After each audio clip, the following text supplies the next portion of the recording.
Spelling कैसे याद करें अंग्रेजी में?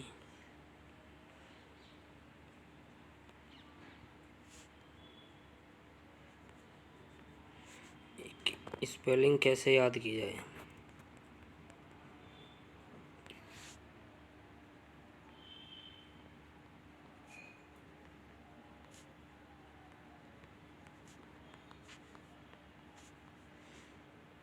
पहली टिप्स है कि रेगुलर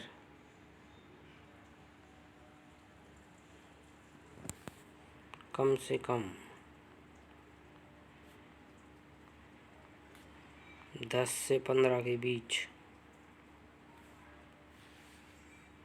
डेली स्पेलिंग याद करो। कैसे करो, कैसे की जाए? करने के लिए ज़रूरी है कि जब आपको स्पेलिंग 10 स्पेलिंग है तो डेली की मान लो 10 स्पेलिंग है तो 10 स्पेलिंग को आप ये देखो, इनका पार्ट्स ऑफ स्पीच क्या है,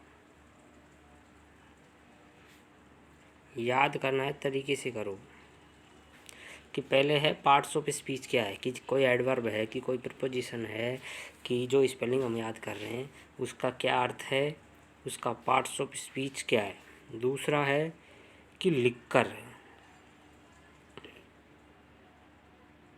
कैसे लर्न करें, कैसे याद करें, लिख कर। और सिलेबल को समझो। स्पेलिंग होती है कोई भी तो वो स्पेलिंग मूल है या बाउंड है। मूल और बाउंड में क्या, जो बाउंड लेस है या अनबाउंड है, अनबाउंड कह सकते हैं। जो मूल रूप में है जिसमें कोई बाउंड नहीं है, किसी प्रकार का कोई संयोजन नहीं है, और एक है बाउंड, जैसे कि लिवली। अब यहाँ मूल क्या है, इसमें मूल शब्द क्या है, लिव, क्योंकि अब इसके छोटे से छोटे टुकड़े नहीं हो सकते, ये छोटा से छोटा टुकड़ा है, मूल रूप है। जैसे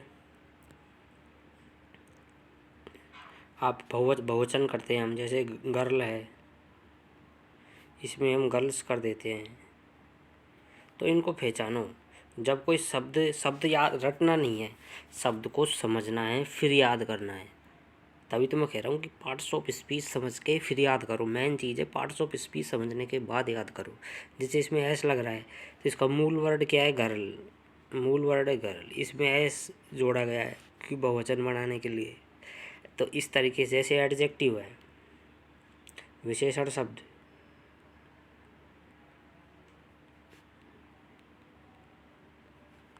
विशेषण शब्द होते हैं, जैसे रियली, कामली। तो इसमें रियल मूल शब्द है, ये एडवर्ब है। कामली ये एडवर्ब है, विशेष्य। तो ये जो विशेषण की भी विशेषता बताई।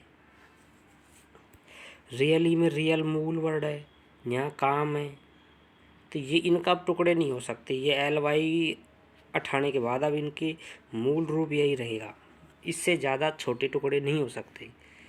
जैसे गुड, जैसे नाउन बनाते हैं हम, कोई भी प्रीफिक्स और सफिक्सिस पहचानो। पहले प्रीफिक्स पहचानो और सफिक्सिस पहचानो।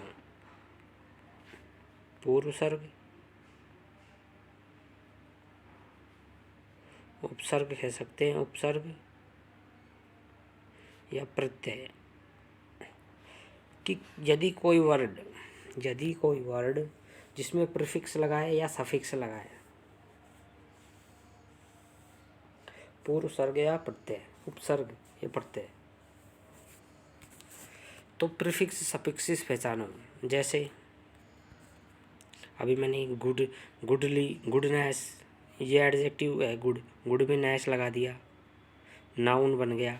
ये एडजेक्टिव है, मूल वर्ड ये है गुड, और गुड है एडजेक्टिव, नेस लगाने से बन गया noun, goodness. Badness, BADNESS, BADNESS, badness noun हो गया। बैड क्या है? एडजेक्टिव। बैड क्या है? एडजेक्टिव।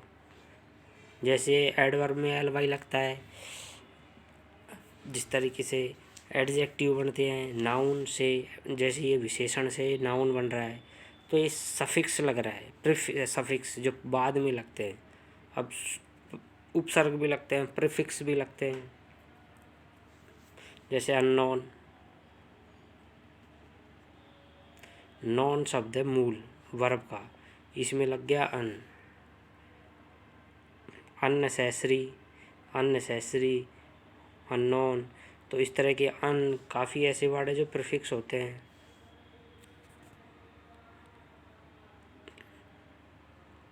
अनेबल, ये शब्द होता है ना, एबल, एबल में अनेबल ये अन लग जाता है, ये भी ये प्रीफिक्स है। एम्पावर, एम्फेसिस, एम्पावर,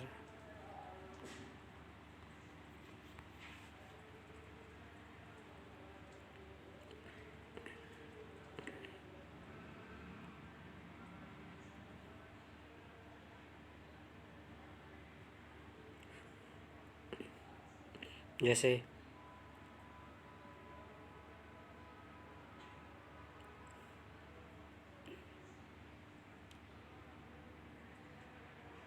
एंडेंजर, खतरे में आ जाना, एंडेंजर। एम्पावर, अनेबल, जैसे इम्पॉसिबल,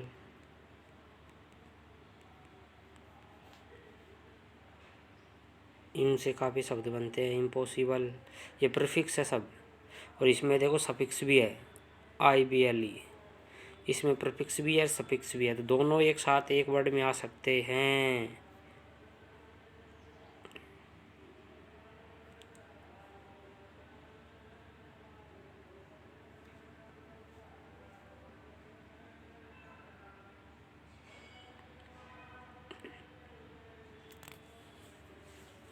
जैसे मेट, क्लासमेट,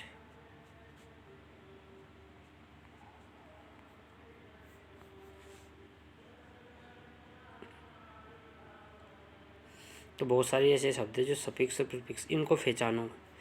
इनसे पहचानने से क्या होगा कि आप जितना ज़्यादा एक वर्ड पे काम करोगे अपने आप याद हो जाएगा, रटना नहीं है। मूल मंत्र है कि किसी स्पेलिंग को याद करने के लिए रटना नहीं है, उसको इस तरीके से पढ़ो कि अपने आप याद हो जाए। उसका पार्ट्स ऑफ स्पीच देखो, उसके सफिक्स प्रीफिक्स देखो, उसका मूल वर्ड की है कि नहीं है। हाँ, तो ये देखने की कोशिश करो, अपने आप पता चल जाएगा और अपने आप याद हो जाएगा कि डेली इस तरह के 10 से 12 शब्द यदि देखोगे तो ग्रामर भी इम्प्रूव होगी और ग्रामर समझ में आएगी। इसके अलावा वर्ड अपने आप याद हो जाएंगे, रटने की ज़रूरत कतई नहीं है। चैनल को लाइक सब्सक्राइब ज़रूर करें।